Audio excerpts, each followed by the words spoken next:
잠깐 주목해 주시겠습니까? 교제 중 상대방에게 돈을 빌려준 적이 있으십니까? 아니면 커플링, 명품백, 해외여행 경비를 함께 부담하셨습니까? 그리고 지금 이별 통보를 받으셨습니까? 그 돈 돌려받으실 수 있을까요? 아니면 그냥 날린 것일까요? 오늘 단 9분만 투자해 주시면 명확한 답을 드리겠습니다. 안녕하십니까? 오늘은 복잡한 이별 후의 법률상 권리관계를 알기 쉽게 풀어드리겠습니다. 연인 간 금전 분쟁 소송이 최근 10년 사이 약 90배 폭증하였습니다. 이 문제로 어려움을 겪으시는 분이 그만큼 많다는 뜻입니다. 결과가 어떻게 달라지느냐는 오직 하나에 달려 있습니다. 바로 어떤 성격의 돈이었느냐입니다.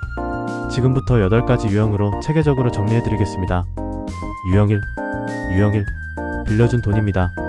직장인 어씨의 사례를 살펴보겠습니다. 남자친구가 카페 창업에 500만원만 빌려달라고 요청하여 이체하였습니다.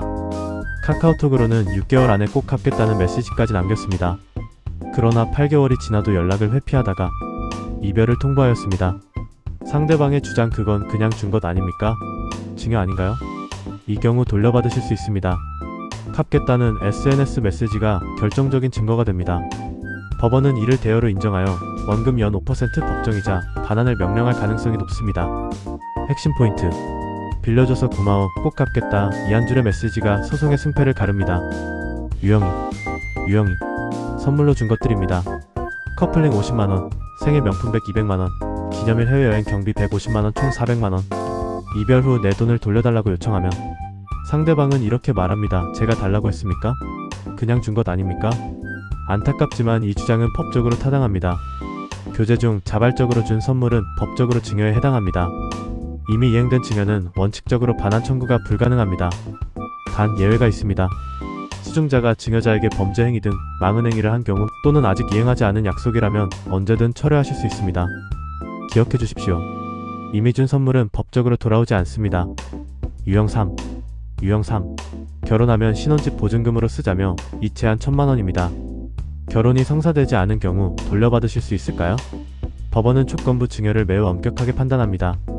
결혼하면 쓰자는 표현은 미래에 대한 희망일 뿐 결혼이 성사되지 않으면 반환한다는 명확한 조건 합의로 보기 어렵습니다. 입증 자료가 부족하면 단순 증여로 처리되어 반환받기 어렵습니다. 청구 가능성을 높이려면 당시 메시지에 결혼이 안되면 돌려줘와 같은 명확한 조건 표현이 남아있어야 합니다. 유형 4. 파혼입니다. 양가 상견례를 마치고 웨딩홀 예약금 300만원, 웨딩 촬영 계약금 200만원을 지불하였습니다. 그런데 결혼 2개월 전 상대방이 다른 사람을 만났다며 일방적으로 파혼을 통보하였습니다. 상대방의 주장 결혼 전에 마음이 바뀔 수도 있지 않습니까? 법적으로는 허용되지 않습니다. 상견례와 예식장 예약은 약혼 성립에 강력한 증거가 됩니다. 귀책 쌓여 있는 상대방에게 예약금, 촬영비, 위자료까지 청구하실 수 있습니다. 단, 약혼은 단순히 오래 교제한 것과 다릅니다. 상견례, 식장 예약, 주변에 결혼할 상대로 공개 소개한 사실 이러한 요건이 갖춰져야 합니다. 유형 5. 혼인신고 없이 3년간 동거한 경우입니다. 전세 보증금 1억원 중 5천만원을 부담하셨으나 집은 상대방 명의였습니다. 이별 후 5천만원을 돌려달라고 요청하면 상대방은 같이 살면서 쓴 돈 아니라고 반박합니다. 여기서 중요한 구분이 있습니다. 전세 보증금 등 특정 목적 자금 반환 청구 가능, 식비 공과금 등 일상생활비 반환받기 어려움. 대법원 역시 주거 구입 명목으로 교부한 금원은 형평의 원칙상 반환되어야 한다고 판시하였습니다. 대법원 2000-2257. 유형 6. 이 케이스는 성격이 다릅니다. 유부남이 내연녀에게 2년간 관계 유지의 대가로 아파트를 증여하였습니다. 관계가 파탄난 후 내 재산이니 돌려달라며 소송을 제기하였습니다.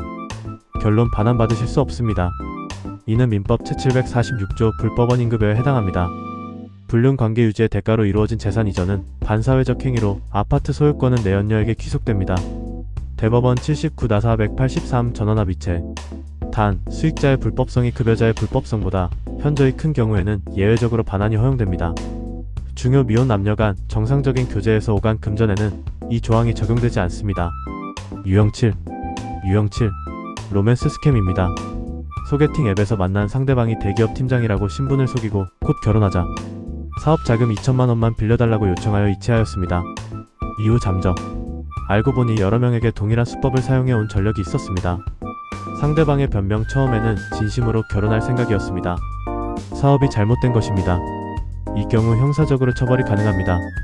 차용 당시부터 변제 의사와 능력이 없었고 신분까지 허위로 고지하였다면 형사 사기 죄형법 제347조 성립이 가능합니다.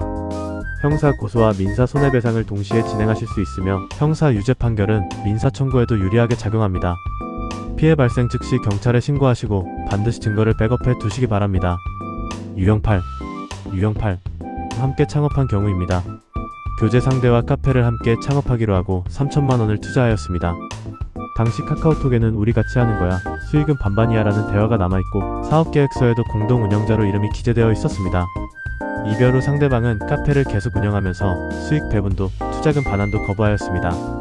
이 경우 법적 다툼의 여지가 충분합니다. 카카오톡 대화와 사업계획서는 동업조합관계를 입증하는 강력한 증거가 됩니다. 법원이 동업관계를 인정할 경우 조합, 해산 청구와 자녀재산 분배를 청구하실 수 있습니다. 민법 제724조 증거 확보가 관건입니다. 계좌 이체 내역, 카카오톡 대화, 관련 서류를 빠짐없이 수집해 두십시오. S11 정리. 지금까지의 내용을 간략하게 정리해드리겠습니다. 회수 가능성 높은 빌려준 돈 반환 약속 증거가 있는 경우, 회수 가능성 높음 결혼 사기 사기죄 입증이 되는 경우, 회수 가능성 높음 약혼 파기 약혼 성립이 인정되는 경우, 조건부 가능 조건부 증여 동거 중 전세금 공동투자, 회수 가능성 낮음 이미 이행된 순수 증여 선물 등, 회수 가능성 낮은 불법원 임급여 불륜 관계 대가. 핵심은 단 하나입니다. 증거입니다. 카카오톡 메시지 이체 내역 계약서. 지금 즉시 백업해 두시기 바랍니다. S12 체크리스트. 반환 청구를 준비하시는 분께서는 지금 바로 다음 단계를 진행하십시오. 1단계. 카카오톡에서 갚겠다, 빌려달라 등의 키워드로 검색하여 캡처 백업. 2단계. 은행 앱에서 이체 내역서를 PDF로 출력 저장. 3단계. 약혼 관련 증거 확보 상견례 사진 예식장 웨딩 계약서. 4단계. 소멸시효 확인. 대여금 청구권 10년. 불법행위 손해배상 청구권 안날로부터 3년, 몰랐더라도 발생한 때로부터 10년. 5단계. 사기가 의심되는 경우 경찰 신고 및 변호사 상담. 어떠한 상황에서도 반드시 변호사와 1회 이상 상담하시기를 권고드립니다. 이제 조금 정리가 되셨습니까? 결론은 단 하나입니다. 어떤 성격의 돈이었느냐가 법적 결과를 결정합니다. 그리고 그것을 입증하는 것은 오직 증거입니다. 현재 이별 상황이 아니시더라도 나중을 대비하여 이체 시 메시지 하나를 남겨두는 습관을 권해드립니다. 궁금하신 점은 댓글에 남겨주시면 함께 알아보겠습니다.